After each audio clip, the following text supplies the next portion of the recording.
Hello, everyone, and welcome back to another episode of the 505 Sports Venture Program.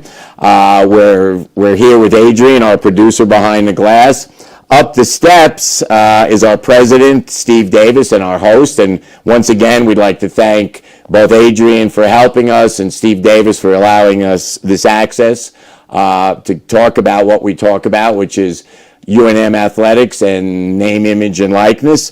We're broadcasting today downtown Albuquerque, high above beautiful Central Avenue. And in a minute, we're going to have a special guest to talk about. Today, we're going to focus on Lobo football. But again, I want to remind you all that we are in what's called portal combat. Men's basketball and football are both in the portal. And we've seen some movement in the men's football. So far, very little in men's basketball. And what my point is we need your help. We need members from the community. We need business members. We need everyone who roots for the Lobos and supports the Lobos to become part of our team. Name, image, and likeness is what's happening. There's no way around it. And it's how we can keep our top-notch student athletes. Retention is our goal. It's not about recruitment. It's not about bringing kids to the university, and they will come when they see what we're doing with retention. But we're asking you all, our team, to you, is to give us a hand. You can check us out at 505sports.org, 505sports.org. You can hit me up on the street. You can call Steve Davis here at ProView. You can call our friends over at the Lobo Club. 505sports.org, that's us.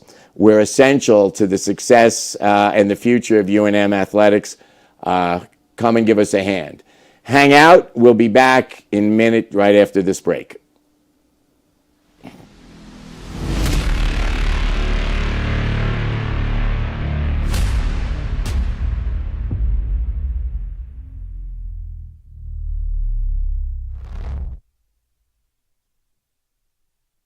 What's going on, Lobo Nation? Ja'Cory Krosky-Mirror here. And I'm Devin Dampier. The Lobo football team is going through some changes, but we're here to stay. We'll put in the work on the field and in the weight room, but we'll need your help off the field. 505 Sports Venture is leading the charge in the NIL space. And you can be part of it. Shorty, she better than all my intentions. Locked in, shorty, you got my attention. See your baby, I get you the business. Touchdown and pay you a visit. Albuquerque's leader in sports is ProView. From pros to prep, all your favorite action.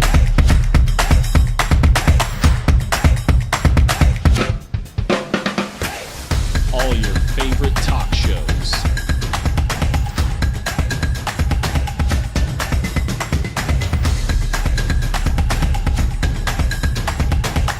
Find it on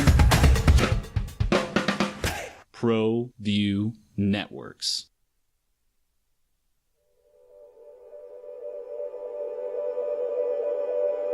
We aren't all born with the same opportunities. But it's the people who care that change everything. Get ready, Sprout, get ready. My coach, my teacher, my older sisters, my grandma, my brother, my tutor, my dad, and my mom. As New Mexicans, it's up to all of us to do our part. So that no child goes without love. And no family has to do it all on their own. They're all our children. Every single person is called to make a difference in the life of a child. It's up to all of us to do our part. To pull together. Pull together. Pull together. To make New Mexico the best place to be a kid.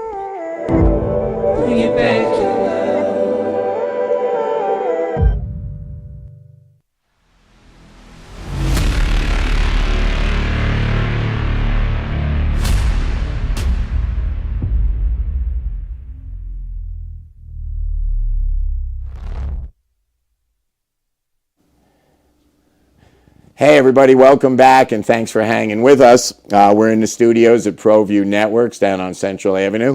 And I got a special guest for all of those who follow Lobo football. You're familiar with him. If you're not, I'm going to introduce him. Sean Reeder, welcome.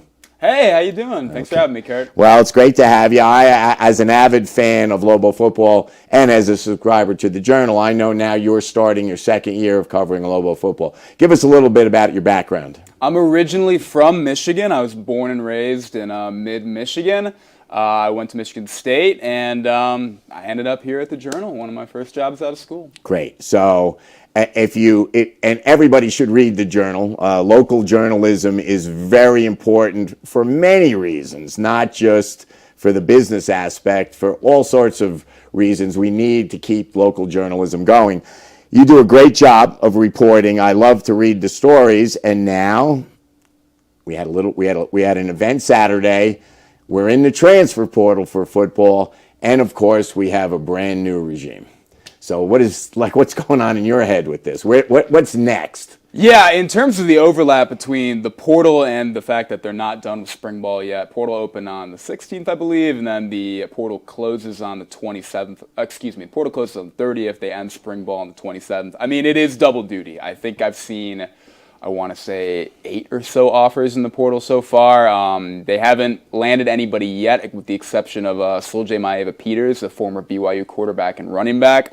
But it's, Bronco Mendenhall, the head coach, told me that, they're anticipated doing double duty, and it's going to be challenging in some ways, but they like being one of the later programs. They like the hold that, even though the portal's open, that, spring ball kind of has in the remaining players and the guys that are still there. So they seem to have embraced it, and been interesting for spring for sure, but that was kind of expected in a lot of ways. Yeah, excellent. Of course it was. A total new leadership. Guys just go because they go. Apparently, though, with Bronco, his training, his workouts are unique and pretty intense. And a couple of guys just said no, they didn't want to do it. So now we're back. We're in spring practice. And I think the reality of it is, I don't know the number today, but there's a ton of student athletes in the portal. And when it closes, that means no one from UNM or any other school will go in, but that doesn't mean the people disappear. So when the portal closes, UNM's going to go in and look, and there's going to be a lot of opportunities to recruit student athletes. No, tons of opportunities too. I remember last summer I saw that a running back by the name of Ja'Cory Krosky-Merritt committed in July, and I was like, that's interesting. I didn't think they need another running back. Did not realize that he was going to be a 1,000-yard rusher at the time, but he showed up at campus, and he took hold of that running back room pretty much immediately. So yeah, there's obviously a ton in the portal, and I know for a fact they know exactly where they want to add in particular too. So yeah, I would expect that over summer. Well, you said it. What are they? I know they're really short, just bodies, but what particularly are they looking at? They've offered a lot of defensive linemen so far. I think they're going to be looking pretty hard at the defensive line. I know they want more numbers in the linebacker room as well, and I think they want more experience there as well. Outside of Dimitri Johnson, Mahal Santoreneos, they don't have a ton of experience in that room. And I know they want a pretty strong linebacker core. I would anticipate some more additions in the secondary as well. It's not so much the numbers there. I think they want a little more experience, a little more quality. And I wouldn't be shocked, perhaps, if they added another quarterback. I'm not sure exactly what that might look like, but I wouldn't be shocked in that note either. Well, no doubt. Bronco, if you've seen Bronco, I know you have, as a fan and a member of 505, we've heard him talk a lot about the roster. Ultimately, and this will not happen this year, relax, Lobo fans, but they want to build depth. Bronco has often said that the most important player on the team and the best athlete should be the quarterback, but he wants depth. He literally said he thinks he should have 3 quarterbacks who can play, because it's a violent sport and it's tough on the body. No matter the fact that these are young kids, he wants depth there. But our quarterback is pretty good. Yeah, Devin has looked. It's kind of funny in a lot of ways. Usually, when you do get a new regime coming in, you might get kind of an instant quarterback controversy and all that. They're trying to find their guy in particular, and that has just not happened this spring. I think it was the second practice we talked to Bronco, and he said, yeah, Devin's our quarterback pretty clearly. And he's looked the part as well. I think during the spring game on Saturday, he played all but 2 snaps. Justin Holiday took 2 or 3 snaps, but it was just Devin kind of running the show. And, he's looked good. He's looked the part so far. But they do have Maeva Peters coming in. They got Holiday behind them. But they're probably going to add another one at some point. I'm just curious what that looks like. Yeah, but with Devin, you have to know he played sparingly last year. Looked good when he got in, but could have had, I'm sure had opportunities. I know he had opportunities to go elsewhere. He's not a New Mexico kid. Schools were interested. He knew, though, he was very comfortable, and he knew the potential here. And I think you saw that in his attitude, and we'll talk a little more about Saturday, but you saw that just this past weekend. Yeah, Devin, he's a joy to talk to. He's a joy to watch, but you can just kind of see that infectious, that smile and all that after you talk to him after playing. He played literally all but 2 snaps and was still smiling and, looked like he had a great time during all of that. So, it's been a pleasure to cover him so far. Yeah, he seems to be one of those guys who kind of visualized what would happen, and so far, it's happening. They just need to get him more help. All right, we're going to take a short break. We'll be right back. I want to talk a little bit about what's left and the amount of players they need to fill in when we come back. Stay with us. We'll be right back.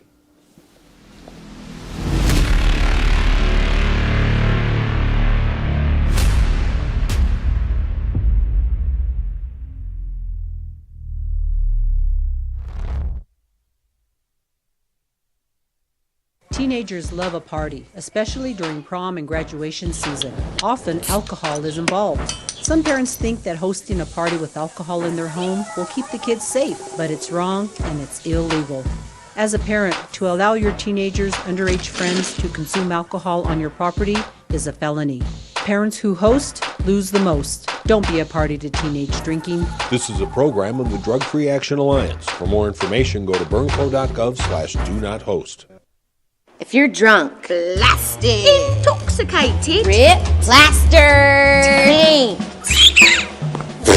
destroyed, bruh. If you're like this, you shouldn't be driving. What's going on, Lobo Nation? Ja'Cory Krosky-Mirror here. And I'm Devin Dampier. The Lobo football team's going through some changes, but we're here to stay. We'll put in the work on the field and in the weight room, but we'll need your help off the field. 505 Sports Venture is leading the charge in the NIL space. And you can be part of it. Shorty, she better than all my intentions.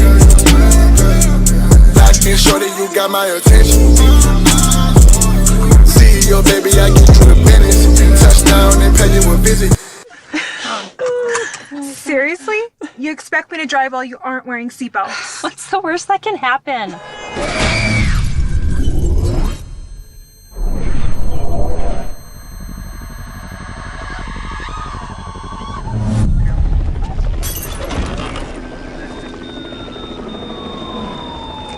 Seriously? Buckle up. Okay. Thank you.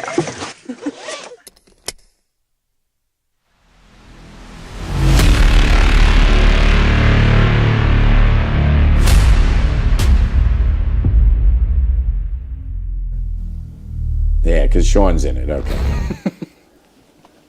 Hey, everybody. Welcome back. Part 3 of our 505 Sports Venture program. I'm here with Sean Reeder, beat writer for the Albuquerque Journal.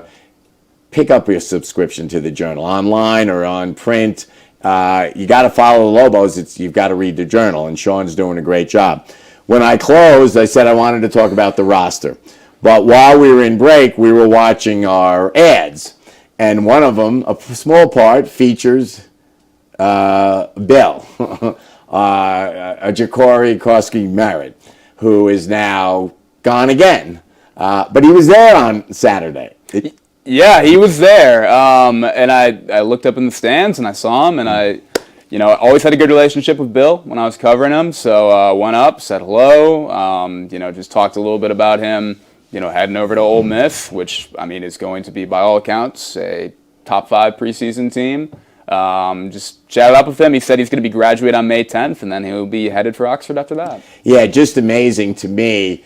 And it kind of shows people get very upset about the portal and kids aren't being loyal. Well, first, Bill is a nickname that comes from a Bill Cosby character in a cartoon show we watched when he was a kid. He looked like a cartoon, and they called him Bill. Is just a sweet kid. I got to know him well. I was very disappointed when he decided not to hang out, but he originally committed to Arizona. He was going to Arizona. And obviously, for whatever reasons, that didn't work out. Boom. He's still in Albuquerque because he's finishing school. And he's gregarious. He was on the field after the game taking pictures, signing autographs. He'll have a degree from UNM. He loved it here. But the portal is the portal. And your opportunities, he's clearly on a pro track. So does Mississippi give him an option or a better forum for the pros? Honestly, I would say absolutely so. I think Arizona was a great platform anyways, but I think it is just the fact, like I mentioned, that's going to be a preseason top 5 team. They're going to be a beast in the SEC this year. I don't know if they win the SEC, but that's also because Georgia's in there right now. So I think, when you look at it from Bill's perspective, he's a guy that played 4 years at Alabama State, kind of paid his dues in a lot of that respect, wanted to make a change, made a change here at UNM. As for the flipping and all that, to me, it just feels like another continuation of high school recruits kind of getting flipped at the 11th hour, heading into National Sign Day and all that. Yeah, it's interesting. He gained 1,000 yards. He had a great touchdown run in College Station against Texas A&M, against SEC level competition. I'm always curious at the Mountain West is top-notch football. Okay, nothing's the SEC. The SEC is a minor league, pro league at this point. But to me, it seems odd. I think you could showcase yourself here just as well. He's going to go to Mississippi. He's going to have competition. Yeah, you got Ulysses Bentley the fourth coming back in that room as well. Obviously, Quinshaw Judkins. He was a 1,000-yard rusher as well. That somehow kind of underwhelmed last season because that's how high the expectations were on him, and now he's at Ohio State. I think it honestly, in terms of showcasing, my belief is that it is kind of position dependent. Running back to me is more friendly to up transfers and down transfers and the like. Whereas, you get into the trenches, defensive lineman, offensive lineman, to me, not so friendly to up transfers and all that. You don't see a ton of, kind of solid Mountain West linemen or solid MAC linemen hopping up and going into the Big Ten and hopping up and going into the SEC like that. So I think it's a good platform, and I think he'll be able to work that kind of up transfer in particular. We love Bill. We wish him the best. Now, I left off the last segment talking about the roster. It's been downplayed so far, or maybe it's way too early, but there's a lot of space on this roster. We're talking 35, 40 spots, counting walk-ons. What do you do? Yeah, there's a lot of space. I don't know the number off the exact top of my head in terms of what they have open right now in terms of scholarship guys, but, Broncos said on Saturday that they're shooting to get 110 guys by spring ball, so that's going to be a lot of work. It's going to be... I think, I'm not totally sure if there's going to be another walkout tryout period, but going to be a lot of work in the portal, obviously. And it's pretty clear from the outside in that they are getting to work in the portal. I don't know the number of high school recruits off the top of my head, I apologize, that they have coming in and committed and all that and signed. So that's going to play a bit of a role there too. But, it kind of is, it seems daunting, but at the same time, it's also... it's kind of first year starting over. This is kind of the cost of doing business sometimes. Yeah, I'm just wondering how, if you have upwards of 25 to 30 walk-ons, how you recruit walk-ons now between next year. I assume there's sort of the carrot and the stick that a possible scholarship could become available. Maybe that's how it's done. But I just find it sounds like an incredibly difficult deal there. Also, with the high school kids, there is a few every year, kids from New Mexico, but the staff hasn't been here. So I think that probably even needs a season of being in New Mexico and then contacting the coaches, getting familiar with the playing. That's a whole nother job in itself.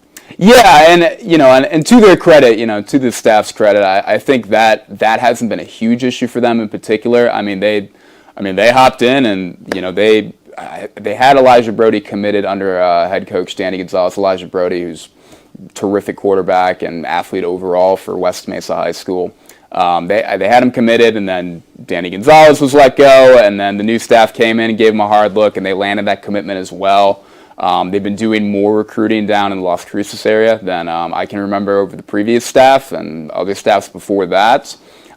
So, yeah, I mean, to the credit, I think they've done a good job in terms of scouting local talent and all that, but you're 100% right. It is kind of an adjustment when you have that many guys coming in who aren't accustomed to it. Yeah, a lot of work. Okay, we're going to take another break, try to sell you some stuff, hang out. We'll be back with Sean right after this.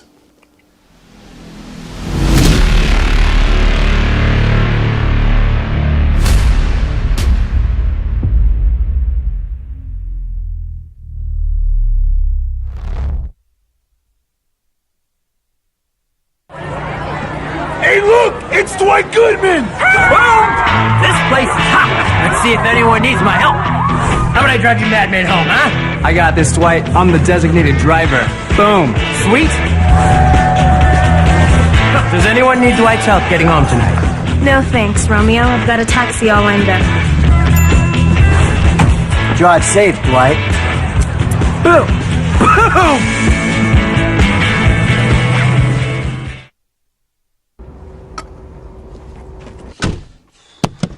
What's going on? Who are you guys? Well, sir, I'm gonna pick you up at the DWI checkpoint for drunk driving. And that's when I have to come down to get you out of jail. Well, temporarily. I'm Judge Torres. They call him the Hammer. Hey, hot off the presses, champ. I'm real proud of you, honey. Way to make them happy back home, Captain. Who's that? That's your new buddy in jail.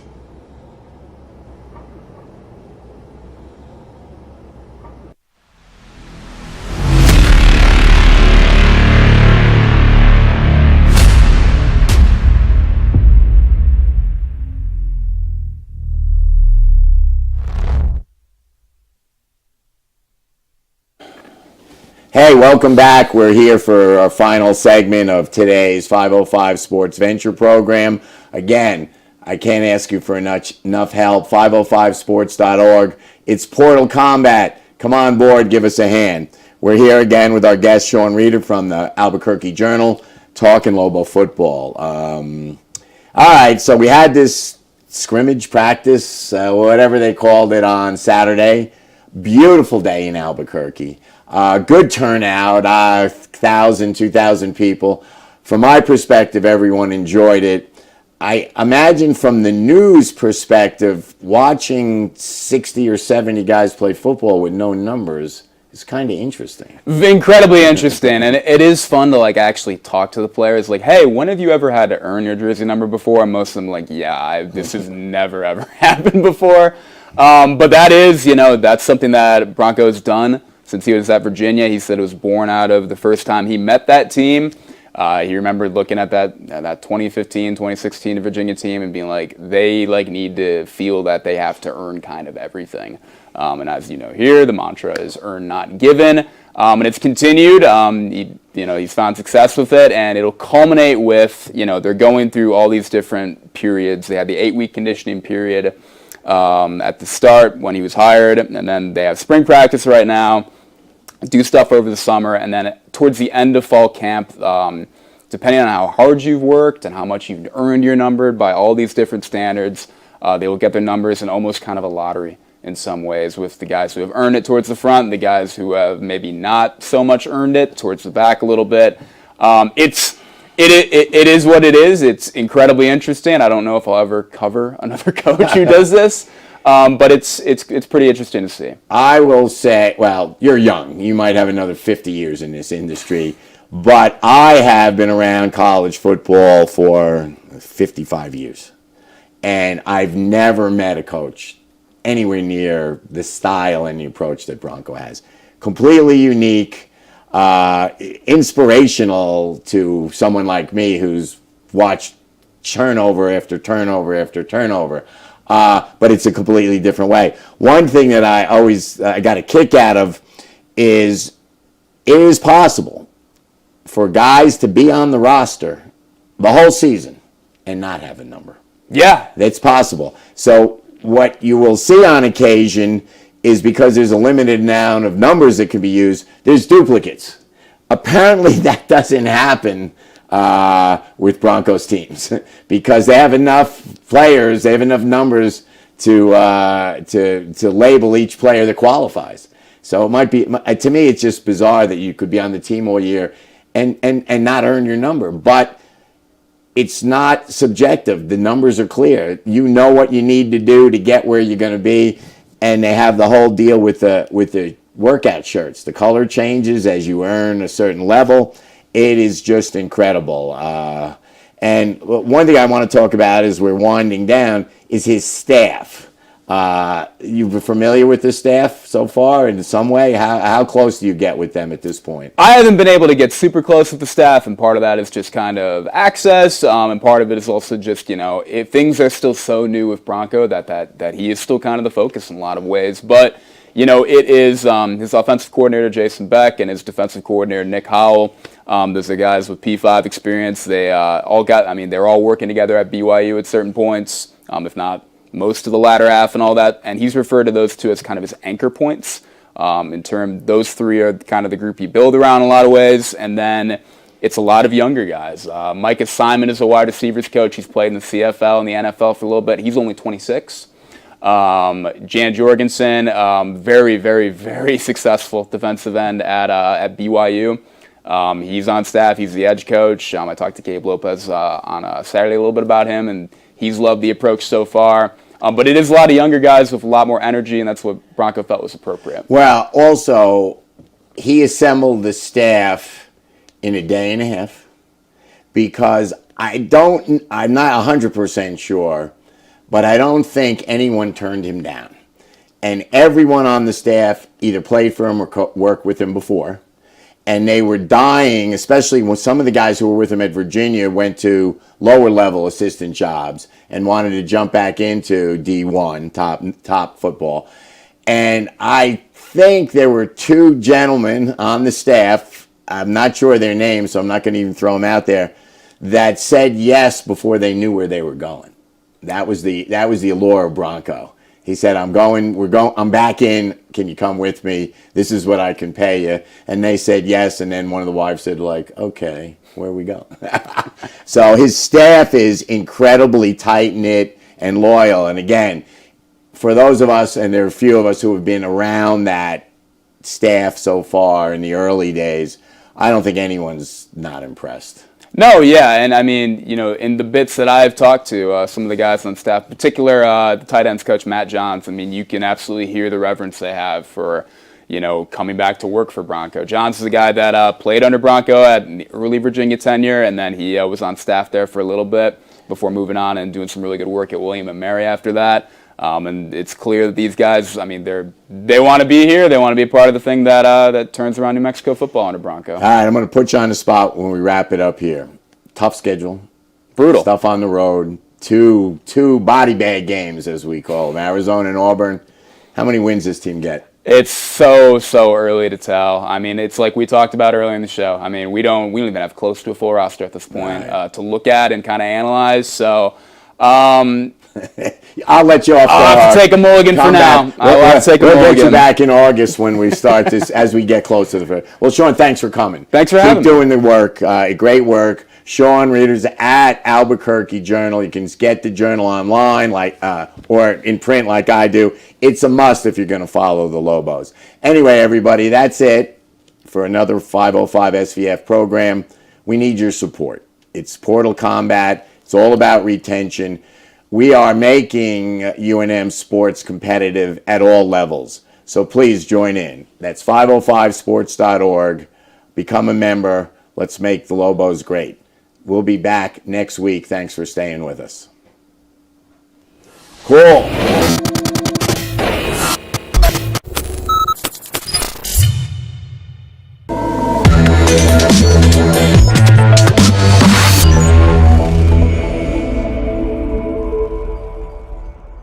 What's going on?